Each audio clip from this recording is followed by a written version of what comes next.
Welcome back to my physics classes. आज हम लोगों का दूसरा दिन है। इससे पहले हम लोगों ने पढ़ा था आवेश के बारे में, आवेश के प्रकार के बारे में, आवेश की संकल्पना के बारे में तथा आवेश की उत्पत्ति के बारे में। अब हम लोग पढ़ने चल रहे हैं आवेशन की विधियाँ। पहला टॉपिक है आवेशन की विधियाँ, दूसरा टॉपिक है आवेशों के गुण, तीसरा टॉपिक है कूलाम आवेश का मात्रक और चौथा टॉपिक है कूलाम का नियम। प्रिय छात्रों, देखें आवेशन की जो है विधियां तीन होती हैं। किसी पदार्थ को आवेशित करने के लिए तीन विधियां होती हैं।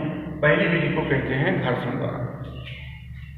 घर्षण द्वारा आवेशन, आवेश की उत्पत्ति के कारण में भी हम लोग पढ़ चुके हैं। उसमें बताया गया था जब हम दो उपयुक्त पदार्थों को अनुकूल परिस्थितियों में एक दूसरे से रगड़ते हैं, रब करते हैं, तो एक पदार्थ से इलेक्ट्रॉन निकलकर दूसरे पदार्थ में चला जाता है।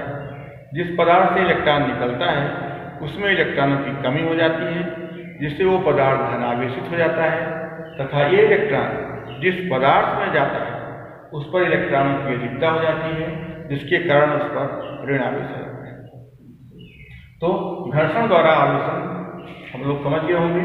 यही है कि इसमें जो है दो पदार्थों को आपस में रगड़ा जाता है, रगड़ने से घर्षण उत्पन्न होता है, जिससे एक पदार्थ से इलेक्ट्रॉन निकलकर दूसरे पदार्थ में चले जाते हैं। जिस पदार्थ से इलेक्ट्रॉन निकलते हैं वो धनावेशित और जिसमें जाते हैं वो ऋणावेशित हो जाता है। अब जो है दूसरा तरीका है चालन द्वारा। चालन द्वारा आवेशन कैसे होता है? जब हम किसी आवेशित क्षण को किसी अनावेशित चालक से स्पर्श कराते हैं। जब हम किसी आवेशित चालक को किसी अनावेशित चालक से स्पर्श कराते हैं तो अनावेशित चालक पर भी उसी प्रकृति का आवेश आ जाता है जो कि आवेशित चालक पर है। इस विधि को हम चालन विधि कहते हैं। ऐसा कैसे होता है? जैसे मान लीजिए ये कोई अनावेशित चालक है, ये किसी विद्युत रोधी स्टैंड पर स्थित है।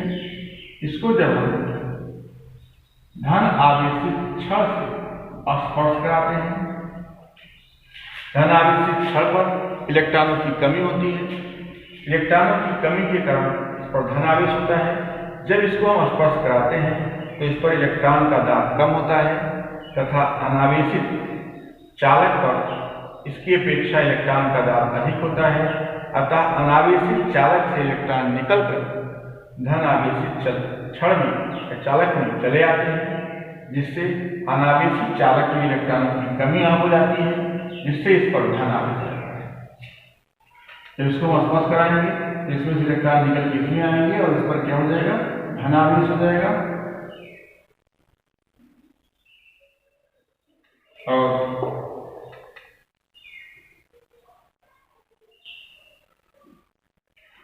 आवेशित क्षण पर भी धनावेश पड़ा।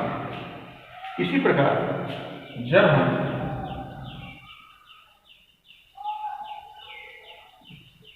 ऋणावेशित चालक को अनावेशित चालक से स्पर्श कराते हैं, ऋणावेशित चालक में इलेक्ट्रॉन की अधिकता होती है, जिसके कारण इस पर इलेक्ट्रॉन का दाब अधिक होता है। जब ये इसको स्पर्श करता है तो इसमें से इलेक्ट्रॉन निकलकर अनावेशित चालक में चले जाते हैं। ये तब तक जाते हैं जब तक कि दोनों का इलेक्ट्रॉन दाब समान न हो जाए। इस तरह से अब अनावेशित चालक पर ऋण आवेश आ जाता है तथा आवेशित चालक पर भी ऋण आवेश आ जाता है। ये आवेशन की दूसरी विधि है, इसे चालन द्वारा आवेशन कहते हैं। तीसरी विधि है प्रेरण की। प्रेरण क्या होता है? जब किसी आवेशित चालक आवेशित क्षण के निकट कोई अनावेशित चालक रखा जाता है तो आवेशों के पुनर्वितरण के कारण अनावेशित क्षण के आवेशित क्षण के निकट अनावेशित चालक पर उसके विपरीत आवेश उत्पन्न हो जाता है। इस घटना को स्थिर वैद्युत प्रेरण कहते हैं। देखिए, जैसे मान लीजिए ये कोई अनावेशित चालक है, इसके निकट एक धनावेशित चालक ले जाते हैं, तो धनावेशित चालक के आकर्षण के कारण इसके मुख्य इलेक्ट्रॉन इसके विपरीत सिरे पर आ जाते हैं और इसका धनावेश बचा जाता है। इसे स्थिर वैद्युत प्रेरण कहते हैं। अगर इस चालक क्षण के निकट यदि ऋणावेशित क्षण ले जाए तो ये जो है मुख्य इलेक्ट्रॉनों को प्रतिकर्षित करेंगे और ये मुख्य इलेक्ट्रॉन घर आ जाएंगे, इस सिरे पर धनावेश आ जाएगा। इस तरह से जब हम अनावेशित चालक के निकट धनावेशित या ऋणावेशित कोई भी क्षण ले जाते हैं तो अनावेशित क्षण के निकट वाले सिरे पर, धनावेशित क्षण के निकट वाले सिरे पर अनावेशित चालक में उसका विपरीत आवेश उत्पन्न हो जाता है। इसी घटना को स्थिर वैद्युत प्रेरण कहते हैं। अब प्रेरण द्वारा आवेशन। प्रेरण द्वारा आवेशन करने के लिए दो धातु के गोले A और B लेते हैं, जिन्हें आपस में स्पर्श कराकर विद्युत रोधी स्टैंड पर रख देते हैं।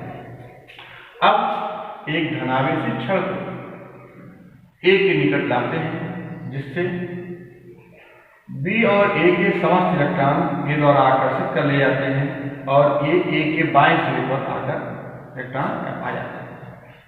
तो इसके B के दाएं सिरे पर धनावेश आ जाते हैं।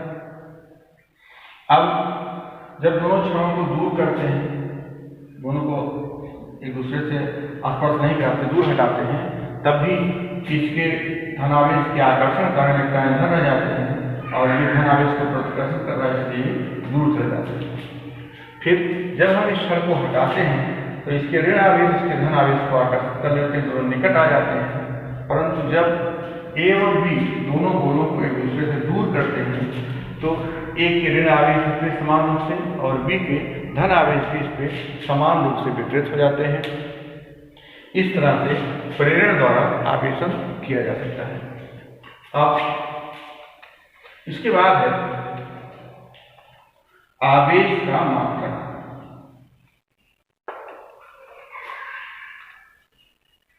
आवेश की गुण।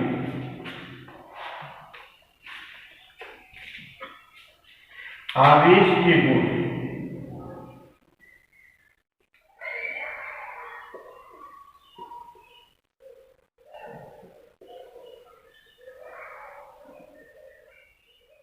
Properties of charge. पहला गुण है, जिस तरह द्रव्यमान पदार्थ का मौलिक गुण होता है, उसी तरह आवेश भी पदार्थ का मौलिक गुण है। ये पदार्थ का या द्रव्य का मौलिक गुण है।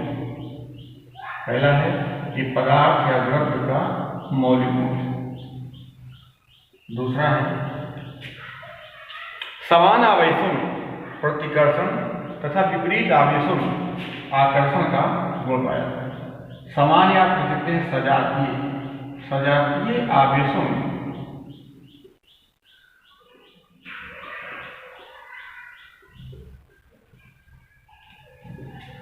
प्रतिकर्षण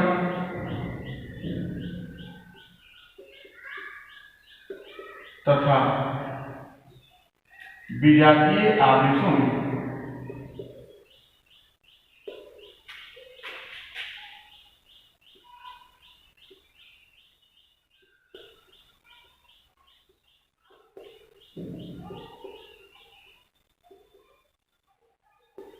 आकर्षण का गुण पाया जाता है।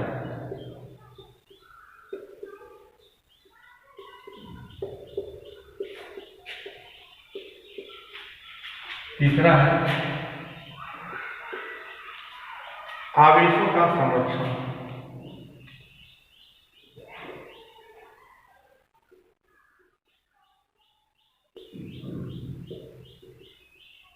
Conservation of charge. आवेश को ना तो उत्पन्न किया जा सकता है और ना ही नष्ट किया जा सकता है, केवल इनको एक पदार्थ से दूसरे पदार्थ में स्थानांतरित किया जा सकता है। इसको ऐसे भी कह सकते हैं, किसी निकाय, किसी विलग निकाय का कुल आवेश नियत होता है, इसे आवेशों का संरक्षण कहते हैं। ऐसे आप लोगों ने देखा होगा, जब हम कांच की छड़ को रेशम से रगड़ते हैं तो कांच की छड़ से इलेक्ट्रॉन निकलकर रेशम में चले जाते हैं, जिससे कांच की छड़ पर जितना धन आवेश आता है रेशम पर उतना ही ऋण आवेश आता है, अर्थात दोनों का नेट आवेश शून्य होता है, अर्थात आवेश संरक्षित है। इसका एक एग्जाम्पल और भी है, युग्म उत्पादन या युग्म विनाश की घटना में भी आवेशों के संरक्षण के नियम की पुष्टि होती है। युग्म उत्पादन क्या है? जब कोई ऊर्जित गामा फोटॉन किसी भारी नाभिक द्वारा अवशोषित किया जाता है तो वो उसकी ऊर्जा से एक इलेक्ट्रॉन और एक पॉजिट्रॉन की उत्पत्ति होती है। अब आपको पता है कि ऊर्जित गामा फोटॉन पर कोई आवेश नहीं होता है, उस पर आवेश शून्य होता है, परंतु इलेक्ट्रॉन पर जितना धन आवेश ऋण आवेश होता है उतना ही प्रोटॉन पर या पॉजिट्रॉन पर धन आवेश होता है, तो इसका भी कुल आवेश क्या होता है? शून्य। इसी तरह से युग्म विनाश में भी जब एक इलेक्ट्रॉन और एक पॉजिट्रॉन या जब दो प्रतिकण एक दूसरे के निकट आते हैं तो एक दूसरे का विनाश कर देते हैं। विनाश करने से उनका नेट आवेश शून्य हो जाता है। ये भी जो है आवेशों के संरक्षण की पुष्टि करता है। चौथा है आवेशों का क्वांटमीकरण।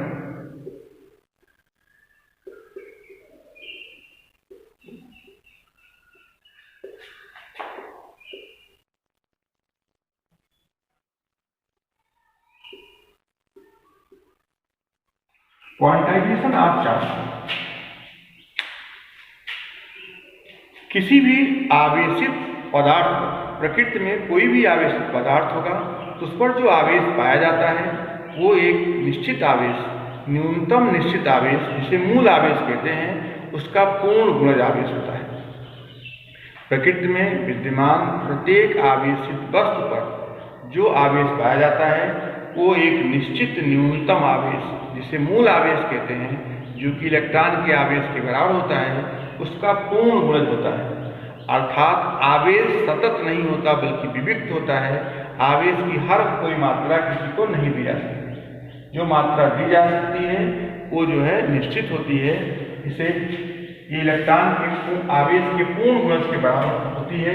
इस आधार पर इसको कहा जा सकता है Q बराबर प्लस माइनस n। n इलेक्ट्रॉनों की संख्या है और ये इलेक्ट्रॉन का आवेश है। जब किसी पदार्थ इलेक्ट्रॉन बाहर निकलता है तो उस पदार्थ पर Ne के बराबर जितने से अगर n इलेक्ट्रॉन बाहर निकल रहा है तो Ne के बराबर उसके ऊपर धन आवेश आ जाएगा, लेकिन जिस पदार्थ पर ये Ne इलेक्ट्रॉन जाएंगे उस पर इसी Ne के बराबर ऋण आवेश आ जाता है। पांचवा जो गुण है आवेश का, इसे कहते हैं आवेश की वेग पर निर्भरता।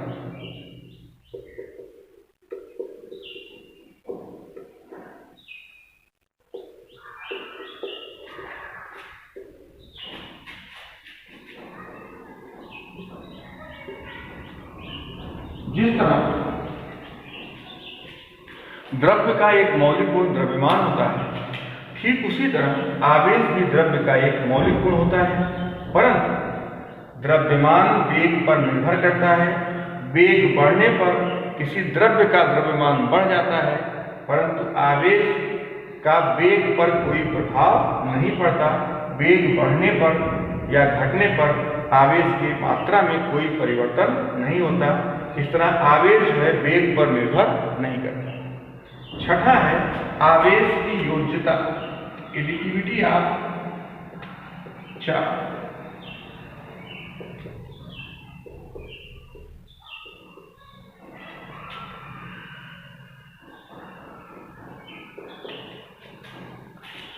किसी निकाय का कुल आवेश उस पर स्थित उसके भिन्न भिन्न कणों के आवेश के योगफल के बराबर होता है।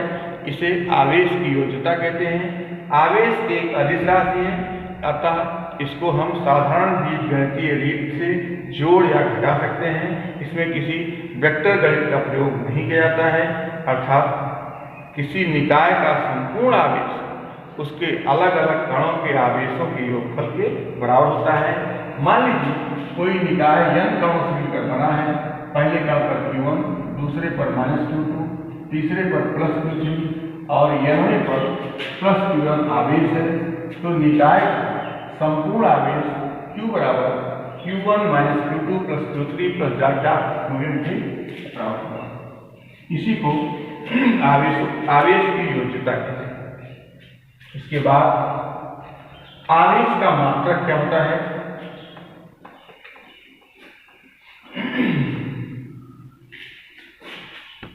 आवेश का मात्रक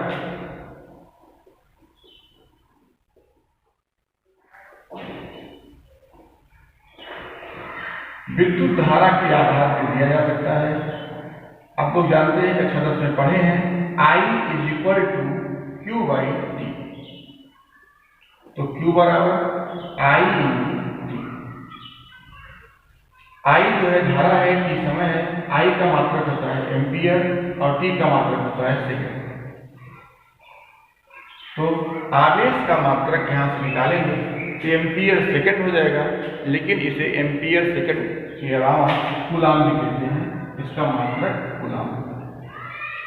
यहीं से एक कूलाम की परिभाषा भी दी गई है। एक कूलाम की परिभाषा क्या है? यदि किसी चालक में 1 एम्पियर की धारा 1 सेकंड तक प्रवाहित हो तो उस चालक में प्रवाहित आवेश 1 कूलाम होगा। इसकी विमा निकालेंगे। Q की विमा जो है बड़ा होती है आवेश की जो विमा होती है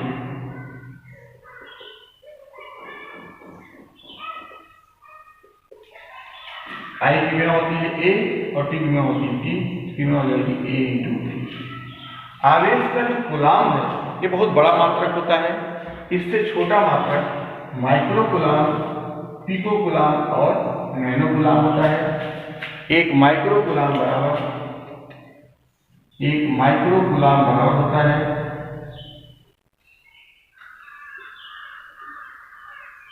10⁻⁶ कूलाम। एक पिको कूलाम बराबर होता है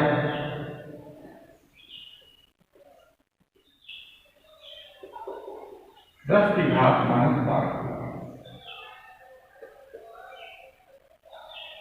एक नैनो कूलाम बराबर होता है 10⁻⁹।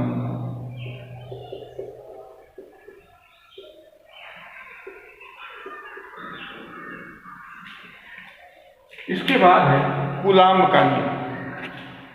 कूलाम का नियम क्या है?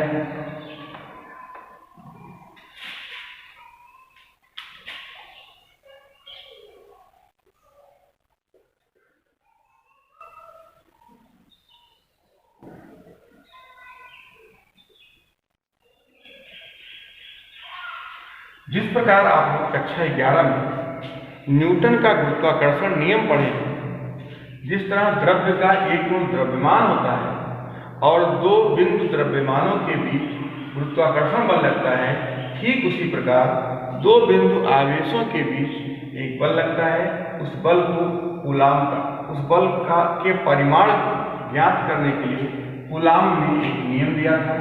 उस नियम के अनुसार किन्हीं 2 स्थिर बिंदु आवेशों के बीच लगने वाला आकर्षण अथवा प्रतिकर्षण बल का परिमाण इन आवेशों के गुणनफल के अनुक्रमानुपाती तथा इनके बीच की दूरी के वर्ग के अनुक्रमानुपाती होता है।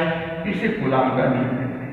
मान लीजिए ये 2 बिंदु आवेश है Q1 और Q2, इनके बीच की दूरी मान लीजिए r है, तो कूलाम के नियम से F समानुपाती होगा Q1 × Q2 बटे r²। अर्थात इन दोनों आवेशों में अगर कोई एक आवेश ज्यादा है या दोनों ज्यादा है तो दोनों पर लगने वाले बल का परिमाण भी ज्यादा होगा।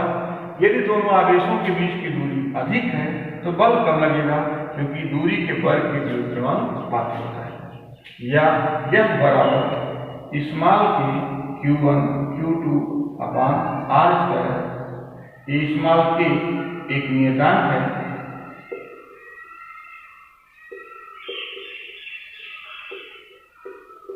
जिसका मान 9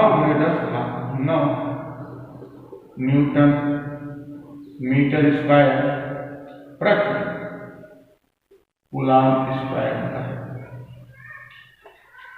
बस छात्रों, अब अगले टॉपिक को लेके हम कल आएंगे।